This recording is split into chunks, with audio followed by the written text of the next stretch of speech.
Hello, thanks for joining us.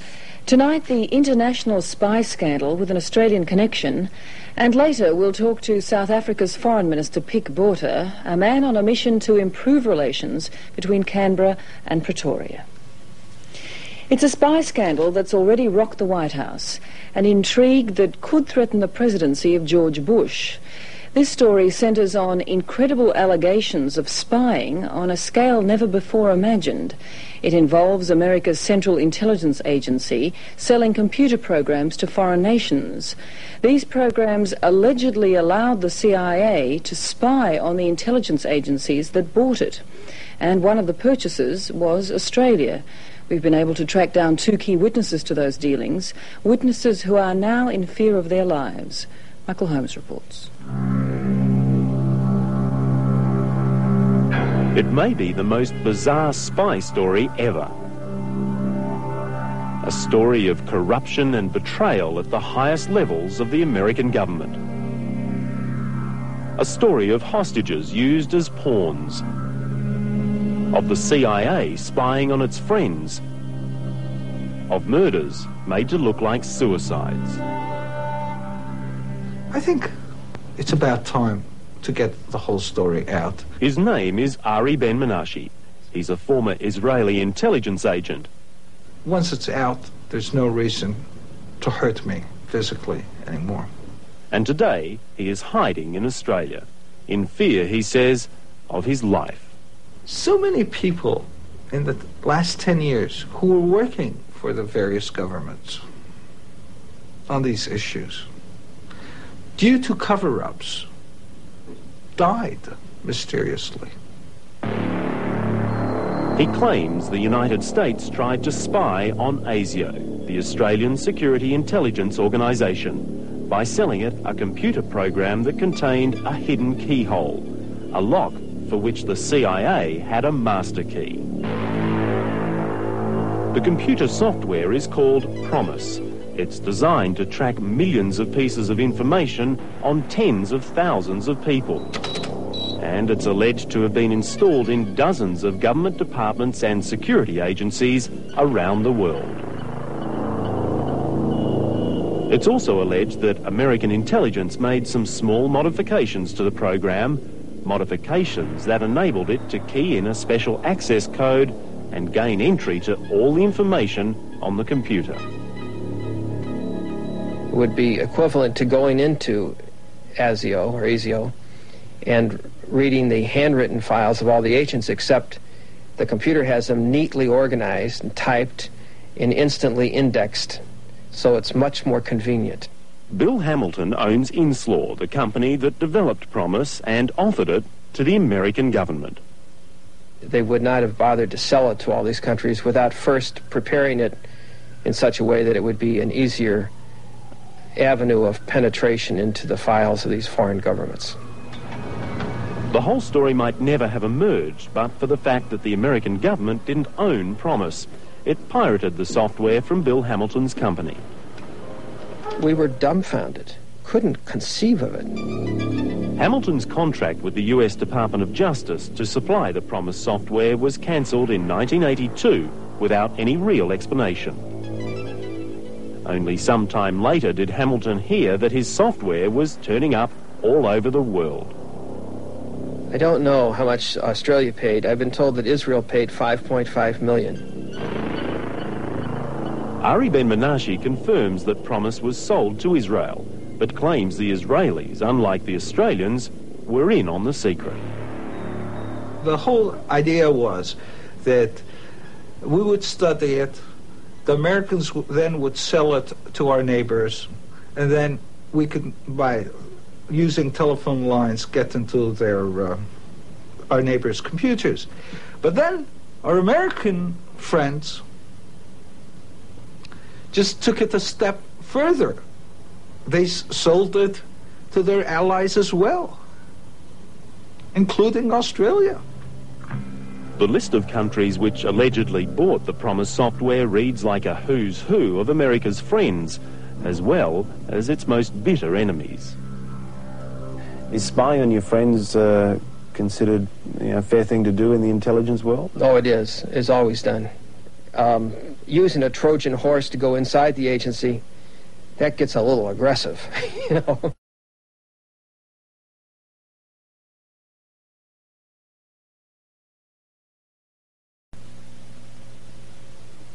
It all sounds a bit too bizarre to be true, but we've now been able to track down a key witness to a prison near Seattle in Washington state. So you are 100% sure that Promise or a derivative of Promise was bought by Australia to be used in our intelligence and law enforcement agencies? Absolutely, because I spent several thousand man-hours of programming time with a programming team, developing that subset.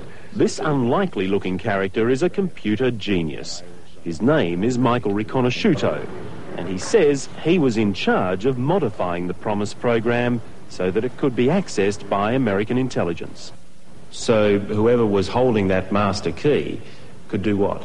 Basically break into it and spy. ASIO says it doesn't have and has never had the Promise software. Of course, it won't go into any detail about what sort of computer programs it does have, which is very handy because, according to Michael Riconosciuto, the Promise software was often altered and given different names before it was sold. Indeed, Riconosciuto claims he specifically modified the program for Australia at the request of ASIO. I basically had to change the communications protocol, which is how that software package interacts with other software packages already resident in the computer system. In a federal court hearing, Judge George Basin ruled the Justice Department had used illegal and underhanded methods to bankrupt Bill Hamilton's INSLAW company. He ordered the government to pay INSLAW $8 million.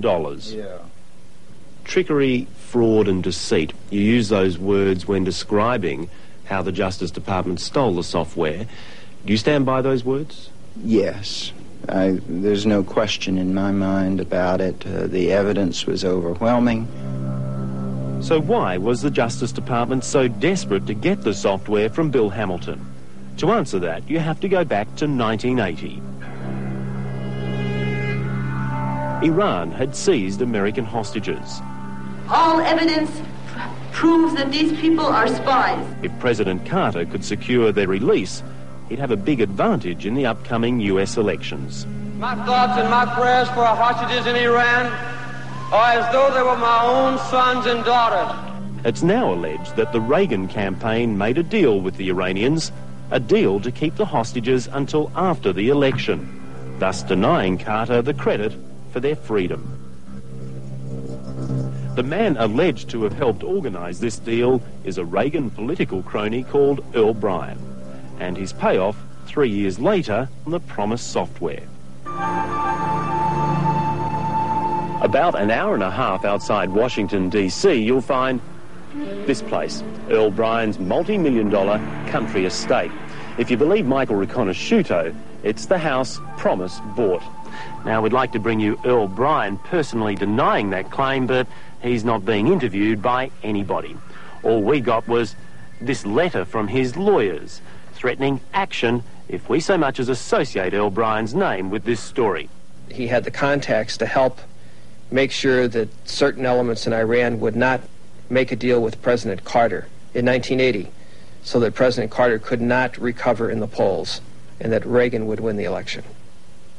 I, Ronald Reagan, do solemnly swear that Just 5 minutes after Ronald Reagan took the oath of office, Iran announced that the hostages would be released.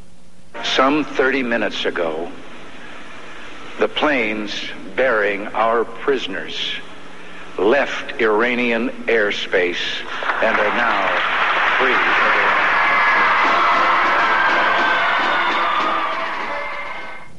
And the story doesn't end there. In a moment, the murders that have been linked to the spy scandal.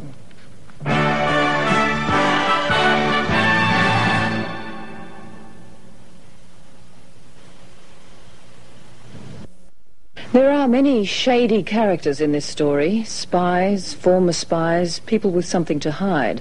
But there are players with impeccable credentials too. In part 2 of this investigation, we meet a man whose background more than qualifies him to know a scandal when he smells one. What is being said about this conspiracy points to criminal conduct much worse than anything in Watergate. And Elliot Richardson should know. 17 years ago, he resigned as U.S. Attorney General on a matter of principle after clashing with Richard Nixon during the Watergate scandal. Today, Richardson is legal counsel for INSLAW, and once again, he has the White House in his sights. It might be reluctant to have it emerge that the U.S. government had, through clandestine means, planted software on foreign intelligence agencies so that the U.S. would be better able, as the phrase goes, to read their mail.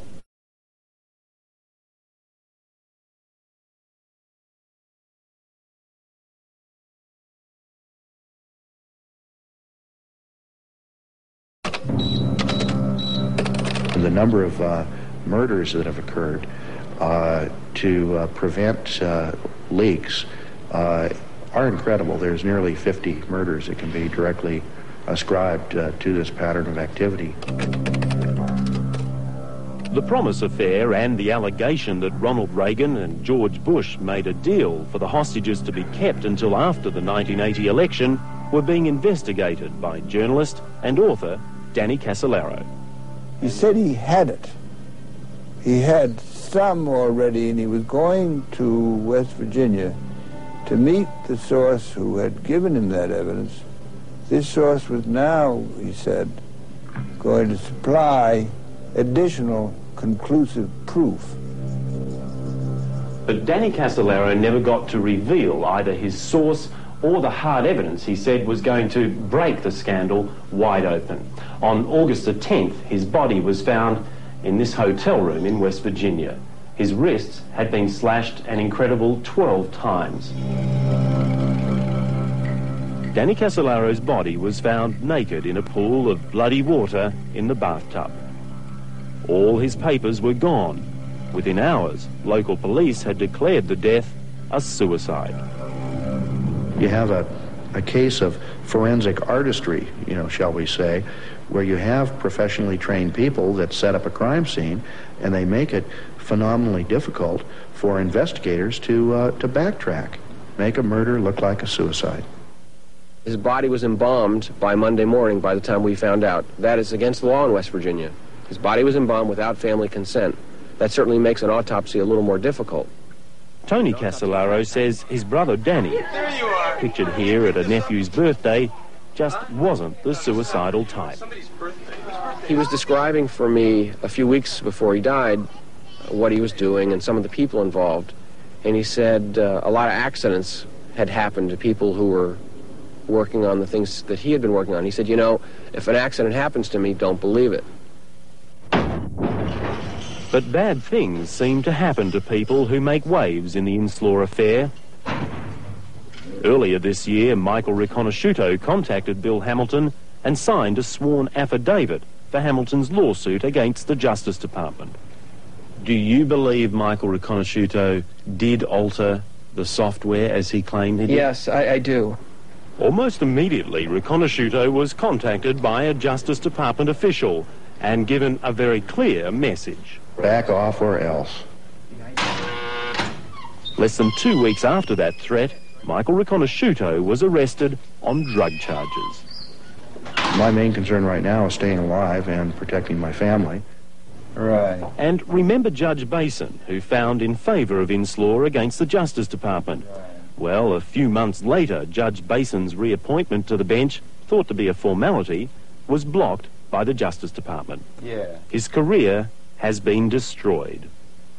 Would you still be a judge if you hadn't handed down the decision you did? I think I would be. I rendered the, quote, wrong decision in the case of INSLAW versus Department of Justice. Your replacement in the bankruptcy court was a lawyer who argued for the Justice Department in this case. Yes. Does that smell? Is that worthy of... It's certainly an odd coincidence, isn't it? every time you figuratively pick up a rock, in this case, you find maggots under it. Michael Holmes reporting on the saga that is now the subject of a U.S. congressional inquiry.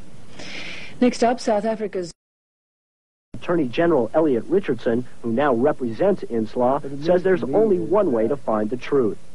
If there was not enough reason before to justify a full-scale, all-out, hard-hitting, impartial federal investigation, the case for doing that now is overwhelming.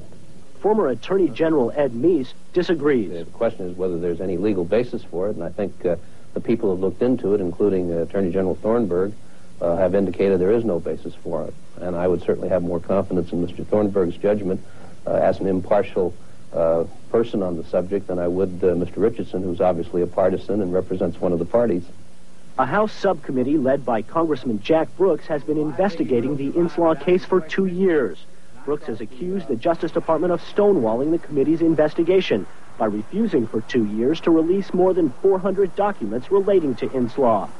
Faced with a subpoena, Attorney General Dick Thornburg finally produced some documents this summer, but told committee investigators some were either lost or stolen.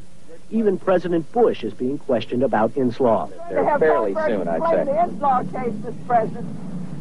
The INSLAW case. And you're going to I know his views on that. He doesn't have to explain. I know. What was the last? The Justice Department says it has been able to reconstruct 90% of the missing documents. But a source close to the Brooks Committee says there's no way to tell how many documents are missing or how important they are to solving the mysterious INSLAW case. Casey Wyand, CNN Business News.